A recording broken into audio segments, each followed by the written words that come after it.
Okey, Assalamualaikum warahmatullahi wabarakatuh. Okey, saya Cikgu Umaira pada kali ini akan membincangkan bab asas nombor bagi silibus matematik KSSM tingkatan 4. Okey, standard pembelajaran kita adalah untuk membuat pengiraan yang melibatkan operasi tambah dan tolak bagi nombor dalam pelbagai asas. Jadi, video pada kali ini akan fokus kepada operasi tambah bagi nombor dalam pelbagai asas. Bagaimanakah anda membuat pengiraan yang melibatkan operasi tambah dan tolak bagi nombor dalam pelbagai asas? Untuk pengetahuan murid-murid, kita ada dua kaedah yang boleh diguna pakai, iaitu sama ada menggunakan kaedah bentuk lazim atau kaedah penukaran asas. Okey, saya akan menerangkan penggunaan kedua-dua kaedah ini ketika menunjukkan contoh menjawab soalan.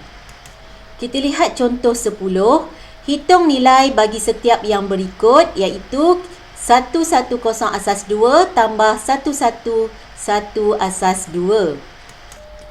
Okey, saya akan terangkan bagaimana menyelesaikan operasi ini menggunakan kaedah bentuk lazim terlebih dahulu. Jadi kalau kita tengok, tambah digit yang diberikan bermula dari kanan ke kiri. Itulah yang dikatakan untuk kaedah pertama. Jadi sudah pasti kita akan tulis dalam bentuk lazim terlebih dahulu.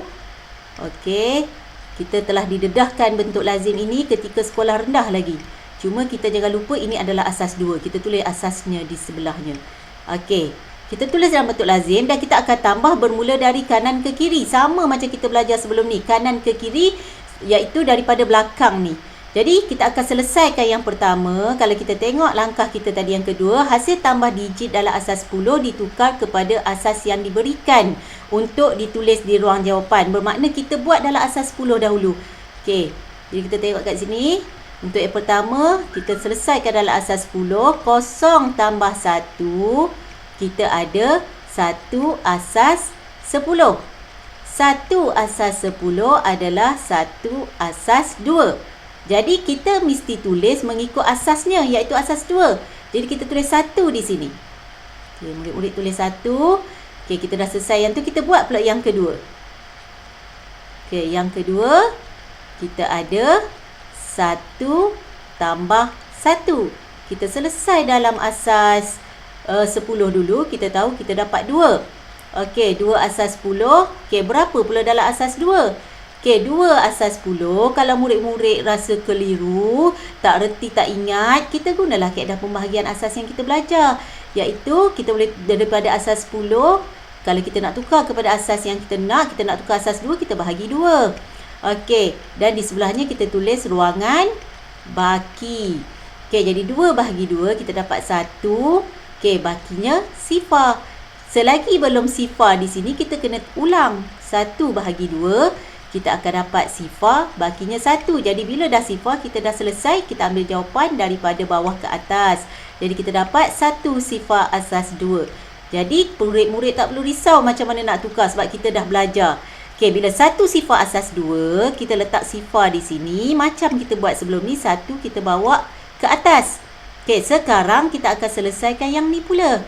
Iaitu kita ada 1 tambah 1 tambah 1. Jadi dalam asas 10 kita ada 3 asas 10.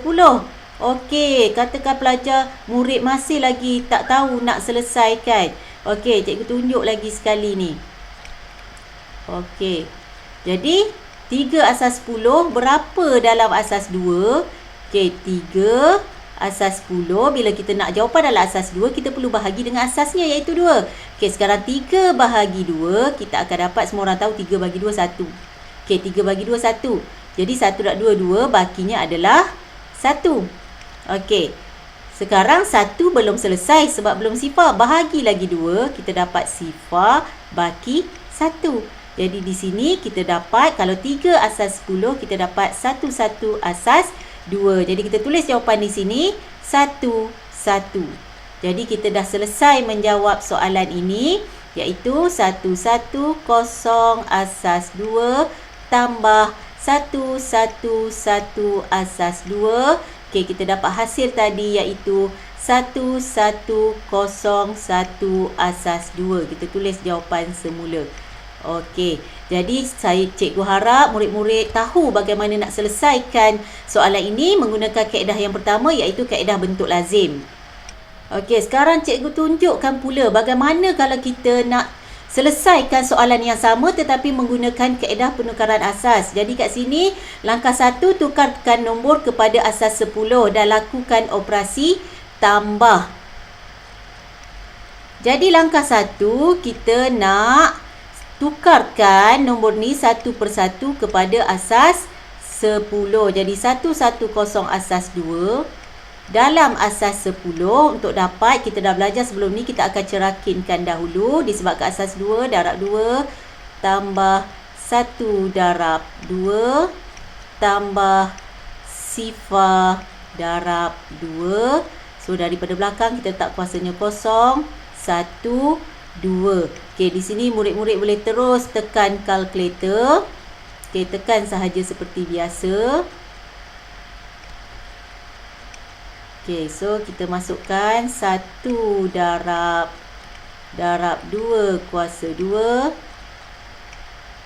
tambah 1 darab 2 kuasa 1, 1 darab 2 tambah 0 darab 2 kuasa 0. Jadi di sini juga kita perlu mahir cara memasukkan jawapan dalam soalan dalam kalkulator. Jadi kita dah dapat 6 asas 10. Okey, seterusnya kita tukarkan pula 111 asas 2 dalam asas 10. 1 darab 2 tambah 1 darab 2 tambah 1 darab 2. Jadi belum lagi selesai, kita perlukan letak kuasanya daripada belakang je. Kita perlu ingat yang tu. Okey, seterusnya kita boleh masukkan nilai menggunakan kalkulator.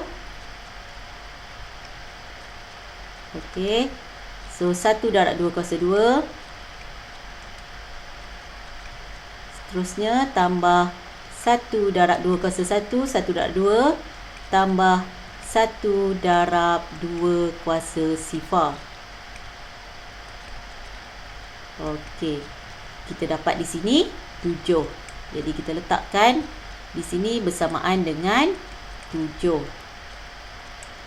Okey. Sekarang kita selesaikan dalam operasi 10 terlebih dahulu.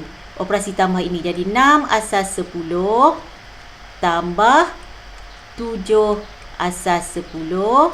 So kita akan dapat 13 dalam asas 10. Jadi kita dah selesai langkah 1. Okey, langkah 2. Okey, tukarkan semula jawapan dalam asas yang kita kehendaki. Jadi soalan dalam asas 2. Jadi kita perlu tukar jawapan dalam asas 2. Okey, jadi 13 dalam asas 10. Nak tukar kepada asas 2, kita boleh menggunakan kaedah pembahagian asas lebih mudah. Terpulang kepada murid-murid, kalau rasa kaedah pembahagian nilai tempat lebih mudah, boleh kita gunakan. Jadi 13 bahagi 2. 13 bahagi 2, cikgu ulang. Mungkin ada yang terlupa bagaimana nak menggunakan kalkulator di sini. Okey. Anda fokuskan kepada ruangan jawapan kalkulator ni. Jadi 13 bahagi 2. 13 bahagi 2. Okey, murid-murid nampak kita tukar pada perpuluhan ni 6.5. Jadi kita akan tulis 6 di sini. Okey, di sini kita akan tulis 6. Okey, bermaksud 0.5 itu adalah baki dia. Jadi kita tukarkan 0.5 itu dalam bagaimana kita nak tulis di ruang baki. Okey. Okey, kalau kat sini saya suka tolak 6 dulu, maksudnya kita dapat baki dia tadi, darab balik dengan asasnya iaitu 2. Okey, jadi kita dapat bakinya adalah 1. Jadi kita tulis jawapan di sini. Jadi bakinya adalah 1. Kita akan ulang sehingga nilai di sini sifar. Jadi 6 bahagi 2 mudah sahaja, adalah 3, tiada baki. Okey, 3 bahagi 2 kita akan dapat 1. 3 bagi 1 darab 2, 2. Bermaksud ada baki 1.